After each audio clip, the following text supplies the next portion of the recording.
بتبدأ حكايتنا مع قائد وسيم اسمه لي، انتصر في معركته مع جيش الجنوب وده خلى اسمه ينتشر بسرعة في الولايات الأربعة. وقبل ما نكمل الحكاية ما تنساش تصلي على النبي وتدعي لإخواتنا في فلسطين وتعمل اشتراك في القناة علشان يوصلك الجديد. وقتها قداس الموتى اتعرض عليهم مكافأة لأي حد يعرف نقط ضعف ليه ويسرق منه خريطة توزيع الجنود. وبنبدأ مع راجل عجوز في مطعم بيحكي الناس عن انتصارات قائد عظيم اسمه لي وبيعرفهم ان محدش قدر يهزمه. وقتها بيوصل لي للبلد والناس بترحب بيه، وبنعرف من العجوز ان والد لي اتقتل لما كان ليه عنده 12 سنة وان بعدها بقى هو قائد الجيش. وبتدخل الحانة بنت اسمها آن متنكرة في لبس راجل وبتسرق الاكل من قدام الناس. والعجوز بيكمل الحكاية وبيقول ان في اشاعة منتشرة بين الجنود في الجيش ان لي مش بيحب الستات نهائي، وده لانه اتربى من صغره وسط الجنود. والشيعة مساعد لي بيتكلم معاه وبيقول له لو ما كنتش جيت علشان تنقذني ما كانش زمانك اتصبت. فليه بيطمنه انه كويس. وآن بتدور في هدومها على رسالة فيها مهمة هتحررها لو قدرت تنفذها. وقتها بتدخل مي عليها وبتتخانق معاها علشان تاخد منها الرسالة دي لان آن سرقتها منها ولان مي عاوزة تنفذها علشان تترقى وتبقى سيدة النزل الاولى. وطبعا آن بترفض لان حياتها واقفة على المهمة دي، فبتتخانق معاها وبيفضلوا يضربوا بعض. ساعتها بيدخل لي للبلد وبيكون في ستات كتير بيحيوه لكنه بيتضايق ومش بيبقى عاوز حد يلمسه لان جسمه بيحمر، لكن الستات بتتلم عليه. فبيقول للشاوي يبعدهم عنه بسرعة وبيقدر يهرب منهم، لكن بتيجي واحدة تمسكه وفجأة واحدة تخينة بتقدر تهرب من الحرس وبتدخل عليه. وقتها مي بتزق آن من شباك المطعم فبتقع على البنت التخينة وبتشوف جوهرة على لبس ليه فبتعرف انه غني فبتقوم تمسك فيه علشان تسرقها، لكن مي بتهجم عليها تاني. فآن بتقول للجنود انهم يحموا القائد بسرعة، فبيروح شياو يقاتلها لكنها بتقدر تهرب منه وبيرجع ليه وجنوده للقصر وبتكون آن بتراقبهم علشان تسرقه. وقتها مي بتيجي وبتمسكها. ساعتها آن بتخاف وبتديها المهمة وبتعرض عليها يسرقوا القصر سوا فبتوافق. بنروح لطبيب جي وهو بيكشف على لي وبيطمنه انه كويس بس عنده مشكلة في خطوط الطول ومحتاج يرتاح فترة. فبيقول له شياو ان في معركة قريب ولازم القائد يبقى سليم ومع الجنود. فبيديله جي لحن هيساعده في تشكيل خطوط الطول تاني. فبيقول له لي ان النهارده كان في بنات كتير في الاستقبال. فجي بيقول له ايوه انا عاوز اعرف انت ليه مش بتحبهم علشان بدات اصدق الاشاعات. فبيضحك ليه وبيقول له اشاعات ايه؟ انت عارفني كويس ما عنديش وقت للكلام ده ولازم اركز في الحرب. فبيقول له جي صحيح انت متاكد ان في جاسوس في القصر هنا؟ فبيقول له لي لسه بتاكد. وبعدها جي بيمشي علشان يجهز الحمام الطبي للي. بعدها بتدخل مي وآن للقصر من غير ما الحرس يشوفوهم ومش بيبقوا واثقين في بعض فبيتخانقوا. وقتها الجنود بيشوفوهم وبيفضلوا يتفرجوا عليهم لحد ما آن بترش على مي بودره بتخليها تفقد الوعي. فالجنود بيمسكوها وبتهرب آن منهم وبتروح على المكان اللي لي بياخد فيه الحمام الطبي بتاعه، لكنه بيطلع بسرعه وبيمسكها وبيكشف وشها. وقتها بيدخل شياو عليهم وبيقول له لي انهم مسكوا القاتله اللي دخلت القصر ولسه هيتكلم على آن. بتروح تمسك في لي وبتقول له انها كانت قلقانه عليه ولما عرفت ان حد عاوز يقتله جت علشان تنقذه وبتستأذن علشان تمشي، لكن لي بيمسكها وبيقول لها انه هيكافئها على اللي هي عملته. فبتفرح وبتقول له اكيد هتديني ذهب. فبيضحك على كلامها وبيقول لها لا المكافأة هتبقى اغلى من كده، وبيقول لها انت هتبقي الخادم بتاعي. وبعدها بياخدها شياو لغرفتها وبينبه عليها تحافظ على المكان وما تعملش حاجه غلط وانهم هيحطوها تحت المراقبه. بعد ما شياو بيمشي بتلوم نفسها على الورطه اللي هي فيها وبتقرر تهرب وتغير هدومها وبتتسحب علشان تهرب، لكن جي بيشوفها واول ما بتشوف شكله بتعجب بيه وبتعرفه انها الخادم الجديد. جي بيصعب عليها لانه عاجز ومش بيمشي، وفجاه بيظهر لي قدامها وبيقول له انه مجهز لها عرض كبير وبياخدها علشان تشوفه. وبيروحوا لغرفه التعذيب وبتكون مي مسجونه هناك، وطبعا آن بتغمز لها عشان تطمنها وبيطلب منها ليه تختار آلة تعذيب قويه علشان هي اللي هتستجوب مي. وبتختار آن كرباج وبتضرب مي بيه بس بالراحه. وقتها لي بيستغرب فبيمسك ايديها وهي بتضرب فالضربه بتيجي في وش مي وبتعورها. فآن بتخاف من بصتها وبتعرفها انها ما كانتش تقصد، فبتتضايق وبتقطع الحبل اللي في ايديها وبتاخد سكينه بسرعه وبتمسك آن وبتهدده منها تقتلها لو حد قرب منها. فليه بيقول لها انه مش بيخاف من التهديدات وانها تقتلها يلا، وبيجيب كرسي وبيقعد يتفرج عليهم. فمي بتقول لها انها تمثل انها تموت وبتعورها بالسكينه علشان تخوفهم لحد ما بتطلع بره الغرفه وبتاخدها وبتطير، لكن ليه بيطير وراهم وبياخد آن ومنها مي بتقدر تهرب لوحدها. وشياو بيراقبها وبيرجع يعرف ليه انها راحت للمكتب الخاص بجناح القداس. فبيستغرب ليه من اسم جناح القداس. فجي بيقول له انهم مجموعه قتله مش بينتموا لاي بلد وانهم بيشتغلوا تبع اي شخص يديهم فلوس. فليه بيقول لهم ان اعدائه استخدموا السم قبل كده وما نفعش معاه، واستخدموا البنات علشان يعرفوا نقطه ضعفي وفشلوا برضه، ورجعوا استخدموا جناح القداس وبرضه ما عرفوش. وقتها بيفتكر انه مسك ايد آن قبل كده وجسمه ما احمرش ولا ظهرت عليه الحساسيه مع ان باين عليها انها بنت. ساعتها شياو بيطلب منه انه يحقق معاها، لكن ليه بيقول له يتصرف عادي كأن ما فيش حاجه حصلت لحد ما يعرفوا مين مين الشخص اللي بعتها. وبالليل بيروح الحارس وانج لغرفة آن وبيتكلم معاها وبيعرفها انه معجب بشجاعتها لانها انقذت القائد مرتين.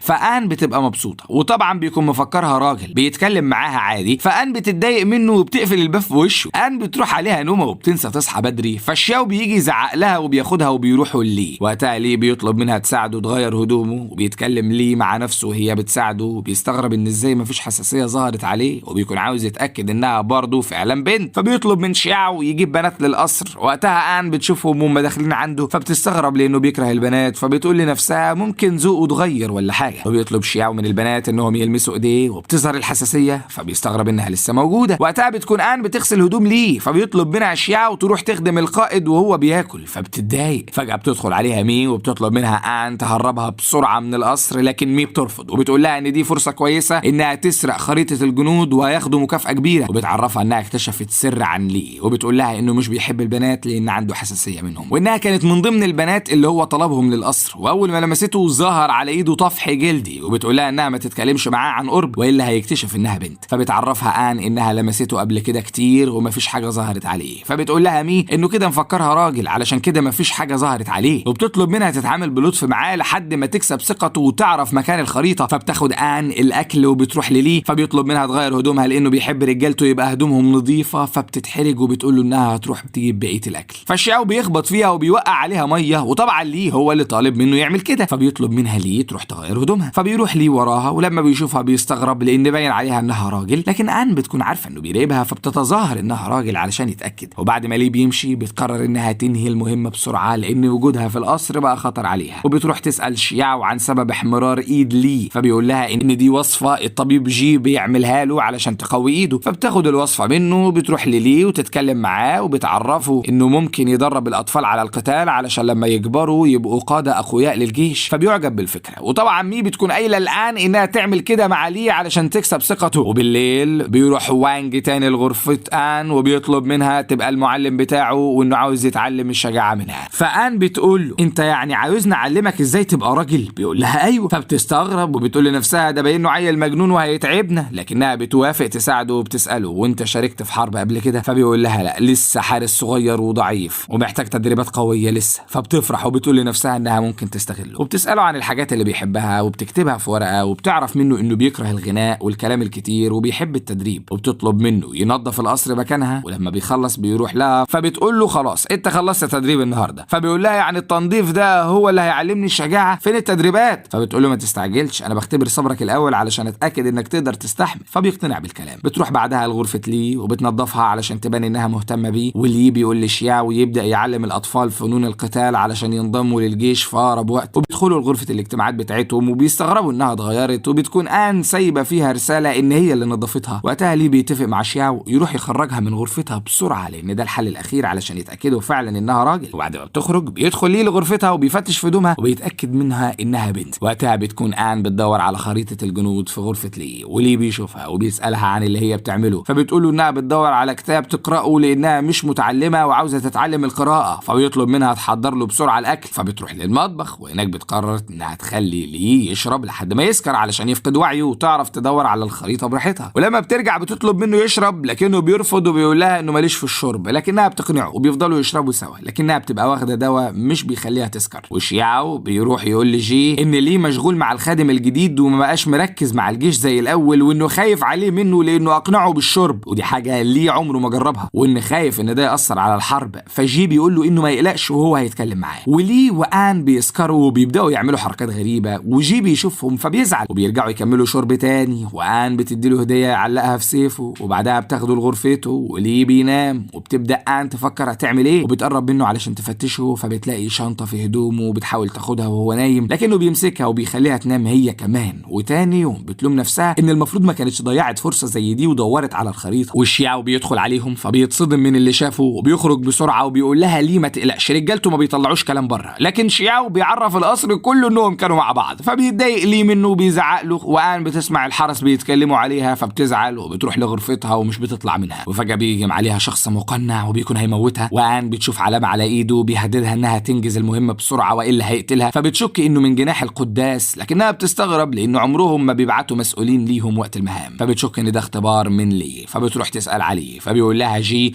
انه في غرفة الدراسة، فبتروح تسأل عليه، فبيقول لها جي انه في غرفة الدراسة، فبتستغرب وبتعرف انه كده استحالة يكون ليه. وانج بيعرفها انه خلاص هيمشي من القصر لانه فشل في الاختبارات اللي شياو طلبها منه، وانه احتل المركز الاخير فيها، وبيطلب من ان تساعده. فبتقول له انها تتكلم مع لي وتحاول تقنعه، وليه بيتكلم مع نفسه وبيقول انه المفروض يبعد عن ان لانها ممكن تكون من جناح القداس. وان هي كمان عماله تفكر مين الشخص اللي هددها وبتشك في شياو، فبتبعت رساله لاختها تسالها لو جناح القداس بعت حد ليها علشان تطمن انه حد من القصر هو اللي عمل كده. وتاني يوم ان بتاخد وانج وبيروحوا لي وبيمتحنوا، وبيطلع موهوب في وضع خطط الحروب، وبيقرر يدخله الاكاديميه العسكريه، ولما يتخرج منها هيعينوا المستشار العسكري ليه. وبيعلق ليه الهديه اللي ان اديتها له في سيفه، فجي بيقول له ده باين عليك معجب بيه، فليه بيزعل وبيقرر يعين شياو الخادم بتاعه، وان تشتغل في اي حاجه تانية في القصر علشان يبعد عنها. وبتشتغل ان في تقطيع الحطب، وبتروح تطلب من الطباخ ان هي اللي تعمل الاكل ليه، فبيرفض لكنها بترشيه فبيوافق، وبتعمل ان اكل وبتاخده وبتروح ليه، لكنه بيرفض يقابلها، وبيطلب من شياو يمشيها. ومي اخت ان بتتنكر في زي راجل هي كمان، وبتدخل للقصر وبتقابل ان وبتقول لها ان جناح القداس ما يعرفوش حاجه عن الراجل اللي هددها، وبكده بيتاكدوا انه شخص من جوه القصر. وبعدها ان بتقابل جي وبتديله الاكل اللي كانت عاملاه لي. وقتها بيكون لي بيتمشى في القصر فبيشم ريحه الاكل، فبيروح ياكل مع جي. اول ما بيعرف ان ان اللي عاملاه مش بيرضى ياكل، وبيبعت شياو يجيبها بسرعه، لكنه بيقرر يروح بنفسه ليها. وبتتظاهر ان انها تعبانه علشان لي يهتم بيها، فبيبعت يجيب جي يعالجها، وبيروح بعدها السوق وبيشتري حلاوه ليها. وقتها بيهجم المقنع تاني على ان علشان يقتلها، لكنها بتضربه وبيفضلوا يحاربوا بعض، فبتنادي على حد يساعدها بسرعه. وقتها بيكون لي راجع من السوق وبيسمع صوتها، فبيروح ليها بسرعه وبيفضل يحارب المقنع، والحرس كلهم بيتجمعوا، لكن المقنع بيضرب ليه في كتفه، وبعدها بيهرب بسرعه من الشباك، وليه بيفقد الوعي. وجي بيعالجه بالعزف، وبيقول له انه خطوط الطول بتاعته اتاثرت اكتر بعد ما استخدم قوته تاني، وان الضربه اللي في كتفه كانت قويه. وشياو بيلومه انه دافع عنها وخاطر بحياته، فبيطلب منه ليه يخرج بره وياخد معاه جي. ان بتفضل تعتذر له عن اللي حصل، وبتفضل جنبه علشان تهتم بيه وتحميه. بالليل بيهجم المقنع تاني على القصر، وبيفضل يفتش على خريطه الجنود لكنه مش بيلاقي حاجه. وليه بيتكلم مع ان وبيسالها تعرف الراجل المقنع؟ قالت له لا. ولما بينام بتروح عنده وبتلاقي الشنطه اللي كانت بتدور عليها وكانت هتاخدها بس رجعت في كلامها. تاني يوم بيدخل عليهم شياو فجاه وبيقول للقائد ان في مشكله حصلت، وبياخدوه بيروحوا لغرفه الدراسه وبيلاقوها متبهدله، فبيعرفوا ان في حد دخل هنا وكان بيدور على حاجه. وبيلاقي شياو حجر بيوريه للقائد ليه، فبيتعصب وبيقول له شياو انا ما كنتش متوقع ان الجنوب لسه عاوزين عيله ليه. فبيقول له ليه ان دول مش عاوزين عيلتي، دول عاوزين الخريطه. وبيفتكر وقت ما كان والده محجوز عند واحده اسمها شيانج وعاوزه تعرف منه مكان الخريطه، وبيقول لها انا اللي انقذتك لما هربتي من الجنوب، وكنت غلطان لما حبيتك ووثقت فيكي. ساعتها الحراس بيجيبوا ليه علشان يهددوه بيه علشان يقول لهم على مكان الخريطه. وشيانج لما حست انها مش هتستفاد حاجه قتلت والده قدام عينه. وشياو بيقول له يعني لولا وصول المساعد معك كان زمانك مقتول انت كمان. وبنعرف ان شياو ماتت بعد ما رجعت لبلدها. وشياو بيقول له يعني انت متاكد ان في جاسوس من الجنوب في القصر؟ فبيقول له ليه ايوه، وبتمنى ما يكونش ان. وبنرجع لان وبتبقى عماله تفكر هو ان بيحبها ولا لا، وبتسال نفسها يا ترى هو بيحبني كولد ولا كبنت، وبتبقى محتاره. وبتشوف جي فبتروح تتكلم معاه وبيقول لها ان ليه طلب مني اجيب لك الحلويات دي، وبيفتح العلبه فبتشوف العلامه اللي كانت على ايد المقنع وقت ما هجم عليها. وعلشان تتاكد مين هو فعلا بتسال جي تشرب شاي، فبيقول لها ايوه وبتعمله، وبتيجي تدوله وبتوقع عليه وهي قاصده. وبسرعه جي بيبعد وبيقوم يقف، وبتعرف ان هو الرجل المقنع، وبيقول لها اللي اجرتك علشان تسرقي الخريطه. وبيدي لها الغويشه بتاعت اختها وبيهددها ان النهارده اخر يوم، يا تجيب الخريطه يا ام اختك هتموت. بتتصدم انه عارف انها بنت، وبعدها بيمشي. بعدها بيجي الخادم بتاع جي وبيعرفوا ان جيش ليه هزم الجنوب تاني، وان الملك والده اتصاب، بس الخادم بيطمنه انه كويس. فجي بيقول له انهم لازم يكملوا الخطه للاخر. وبالليل الان بتقرر تروح علشان تاخد الخريطه من غرفه الدراسه، بس الحراس بيمسكوها وبياخدوها للي وبيتضايق منها، وبيقول لها ما توقعتش تكون انت. فبتقول له انت فاهم غلط وانا عاوز اشرح لك، بس هو مش بيسمع لها. وبيقول لها انا كنت عارف انك بنت من الاول وكدبت عليا، وانا مستحيل اصدقك تاني، انت جاسوسه من الجنوب. فبتقول له ما تقولش من الجنوب، انا من جناح القداس. وبيقول لها انت ما تستاهليش تموتي على ايدي. وبياخدوها الحراس لسجن،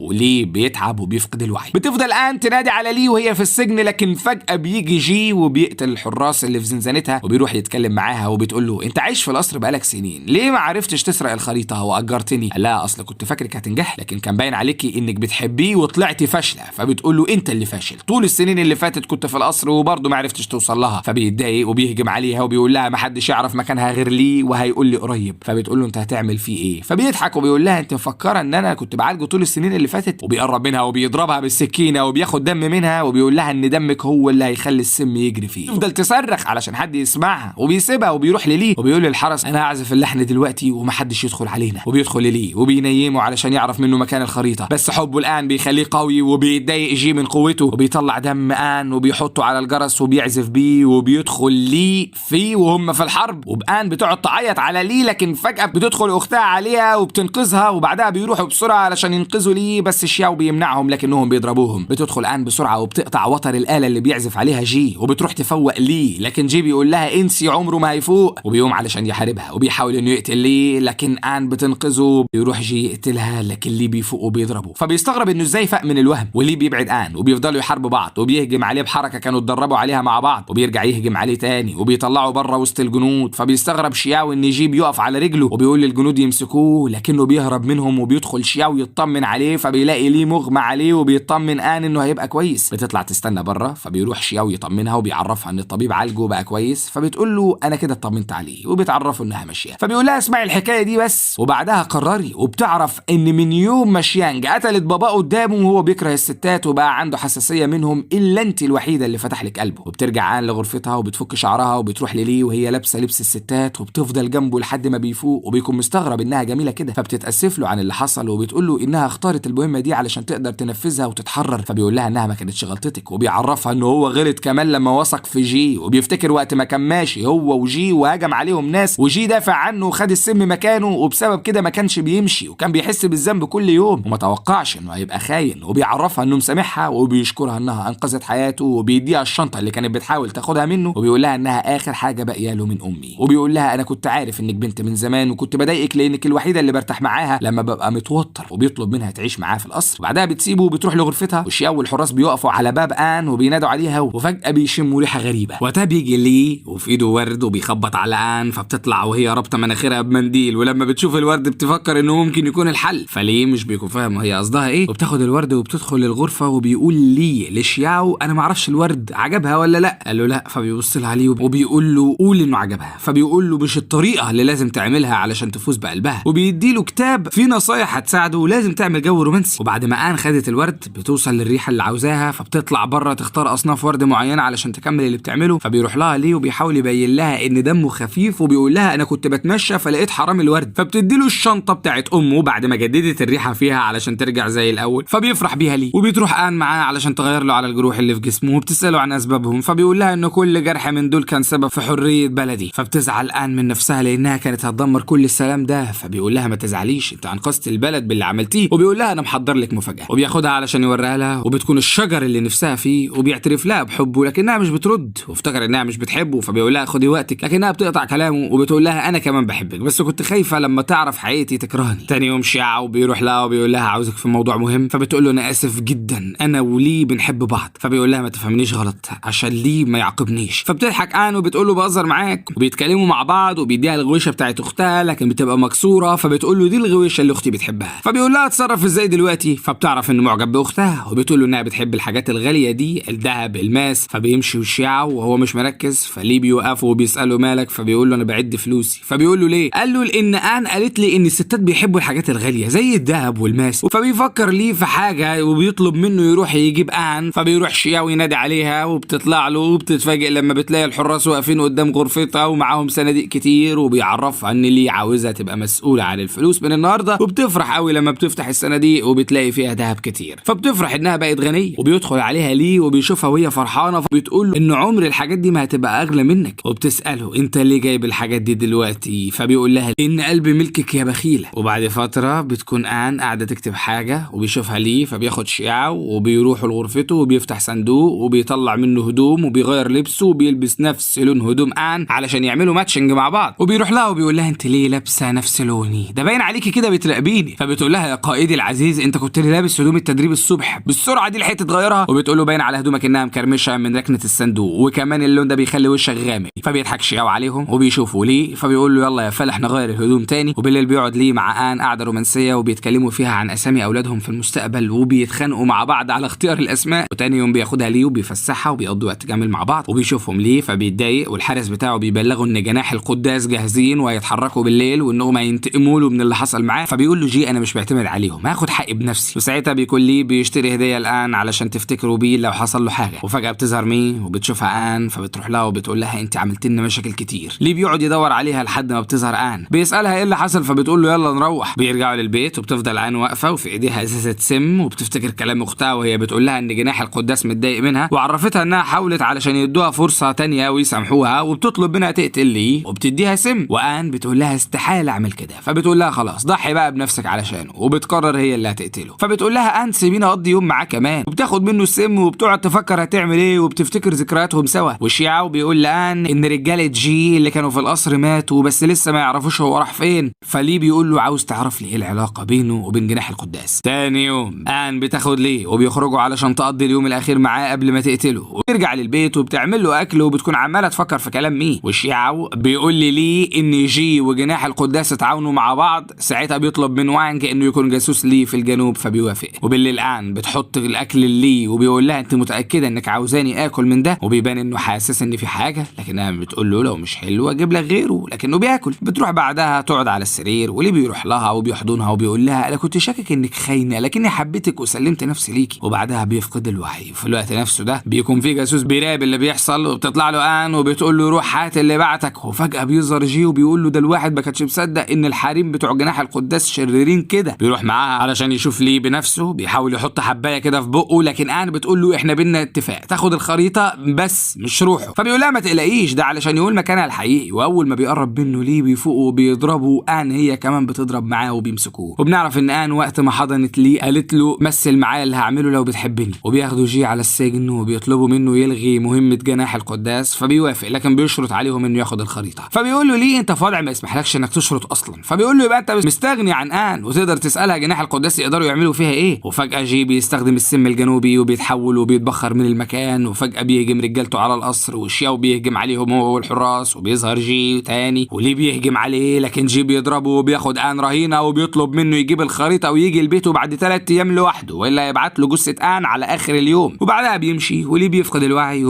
ويفوق في اليوم الثالث لما بيعرف ان ده اخر يوم. بيلبس بسرعه علشان يروح، لكن شياو بيحاول يمنعه، لكن اللي بيضربه وبيخليه يفقد وعيه وبياخد حصانه وبيروح بسرعه لهناك. وبيقول له جي جبت الخريطه، فليه بيطلعها له وبيقول له اشوف ان الاول. فبيطلب من الحراس يجيبوها، وبعدها بيقول له انت عاطفي جدا زي ابوك. فبيقول له انت عرفت ازاي. فبيعرفه ان شيانج تبقى عمته وهي اللي قتلته، لكنها ماتت لما رجعت للجنوب. وبيدي له ليه الخريطه، لكن رجاله جي بيهجموا عليه علشان يقتلوه، لكن ليه بيضربهم. وبعدها بيروح بسرعه الان بتحاول تمنعه يقرب منها لان ده فخ. ساعتها جي بيضربه بالسيف في بطنه، لكنه بيروح يفك ان. وقتها جي بيفتح النفق وبيقعوا فيه هما الاثنين وبيحاولوا يدوروا على طريقه للخروج منه. وقتها جي بيأمر رجالته يولعوا في البيت علشان يضمن ان ليه مات. وبيوصلوا لمكان مفتاح النفق، لكن ليه بيقول لها ان الفتحه ضيقه ولازم تطلع هي الاول وهو هيخرج بعدها، لكنها بترفض وبتقول له يطلع الاول لانه تعبان، لكنه بيوعدها انه هيطلع وراها. وبيدوس ليه على المفتاح فالباب بيفتح وبتخرج ان بتقول له اطلع بقى، لكنه بيتاسف لها وبيقول لها انا كدبت عليك، الباب هيتقفل تاني اول ما اشيل ايدي من على المفتاح. فان بتعيط وبتترجى ما يشيلش ايده، لكنه بيشكرها على ايامهم الجميله اللي قضوها سوا وبيقول لها بحبك وهفضل مستنيكي في حياتنا التانيه. وبتقعد ان تعيط وليه بيشيل ايده والباب بيتقفل عليه وبيموت. وبعد فتره بتروح ان للمكان اللي ليه مات فيه وبتاخد معاها الاكل اللي كان بيحبه،